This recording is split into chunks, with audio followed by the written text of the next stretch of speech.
ខ្ញ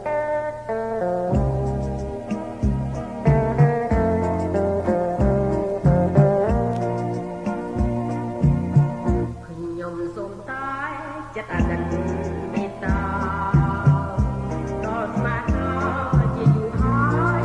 ប្រលឹងសពថ្ងៃនេះរមកជាទីពឹងទោះបីខាងខំអត់ទ្រាំចិត្តនេះចិនធម៌ដ៏ប្រពៃចិននិស័យថ្លៃទៀបស្មាស្នេហា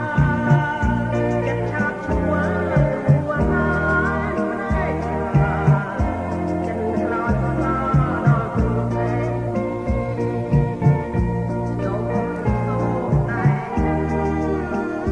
បងខំតែដល់សូម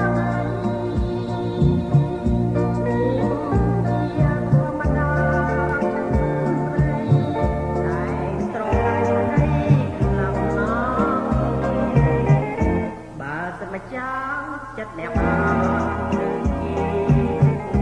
បនមុខពេលតែជាតិនេះកម្មសាអចិត្តដល់អ្នកកោបដោសូមអាចារ្យចិត្តណានឹងខ្ញុំ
ខ្ញុំសូមតែ